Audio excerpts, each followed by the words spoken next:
मित्र हो, 5 राज्याच्या निवडणुका झाल्या आणि या निवडणुका संपताच आपले पंतप्रधान महोदय सांगू लागले, चला आता काटकसर करा, सोनं खरेदी करू नका, डिझेल पेट्रोल जास्त जाळू नका, वगैरे वगैरे वगैरे. म्हणजे साधारणपणे देशावर येत असलेल्या किंवा आलेल्या संकटाची त्यांनी आपल्याला देशवासियांना जाणीव करून दिली. 5 राज्याच्या निवडणुका होईपर्यंत मात्र हीच मंडळी वारे माप उधळपट्टी करीत सुटलेली होती. प्रचारासाठी मंत्री नेते यांची वाहनं अगदी मुक्तपणे इंधन जाळत त्यांचे ताफेच्या ताफे रस्त्यावरून धावत सुटलेले होते. तोपर्यंत हे संकट नव्हतं का? दुसऱ्या दिवशी लगेच ते संकट सुरू झालं का? राष्ट्रीय संकटामध्ये प्रत्येक नागरिकांनी त्याग करायला हवा हे मान्य, पण हे राष्ट्रीय संकट सुद्धा आपल्या सोयीनं कधी येत असतं का? पंतप्रधानांनी नागरिकांना काटकसर करण्याचं आवाहन केल्यानंतर देशभरामधून केवढी मोठी टीका सुरू झाली. ही टीका काटकसरीचं आवाहन केलं म्हणून नाही झाली, याची सुरुवात स्वतःपासून करावी यासाठी झाली. हे आवाहन करायला सुद्धा 5 राज्यातल्या निवडणुका होईपर्यंत वाट का पाहिली गेली यासाठी झाली. अहो, देशातल्या लोकांना लोकांसांगे ब्रह्मज्ञान आपण कोरडे पाषाण या म्हणीची सुद्धा आठवण झाली.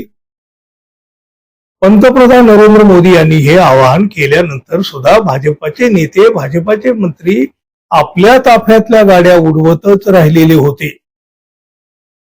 भाजपाचे आपले प्रदेशाध्यक्ष रवींद्र चव्हाण आणि भाजपाचे मंत्री गिरीश महाजन हे केवळ एका लग्नासाठी म्हणून विमानाने गेले, तेव्हा नाही का खर्च होत?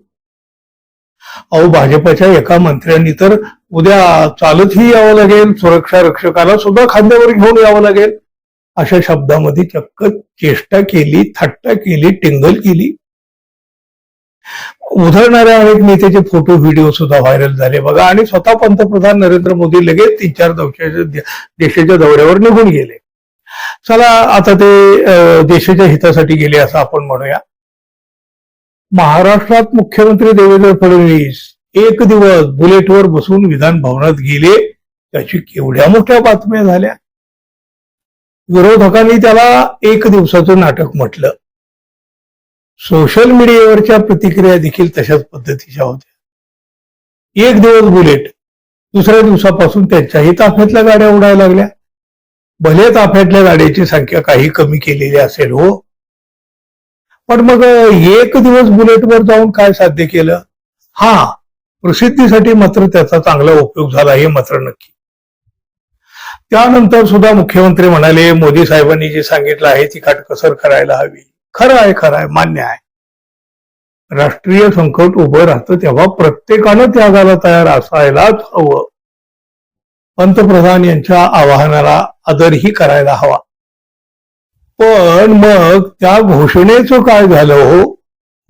नाही, ते भक्त मंडळी घोषणा देत असतात ना, मोदी है तो मुमकिन है, मोदी है तो मुमकिन है. मग आता लोकांनी काटकसर करावी ही अपेक्षा कशासाठी बरं? मोदी जी है तो मुमकिन है तो होना ही चाहिए ना. म्हणजे भक्ताच्या त्या घोषणेला काही अर्थ तरी उरेल ना. मोदी है तो मुमकिन है. मग आता या संकटामध्ये हे मुमकिन कुठे गेलं? या घोषणा आता का दिल्या जात नाहीत? मोदी है तो मुमकिन है, मोदी है तो मुमकिन है असं जर असेल तर मग आता जनतेला आवाहन कशासाठी मित्रांनो, काय सांगाल तुम्ही? आणि खरंच मोदी है तो मुमकिन है म्हणजे असं तुम्हालाही वाटतं? मित्रांनो, जरूर सांगा. आणि आपण अजून आपल्या चॅनलला सबस्क्राईब केलं नसेल तर कृपया सबस्क्राईब करावं ही अपेक्षा आहे. धन्यवाद. पुन्हा भेटू. नमस्कार.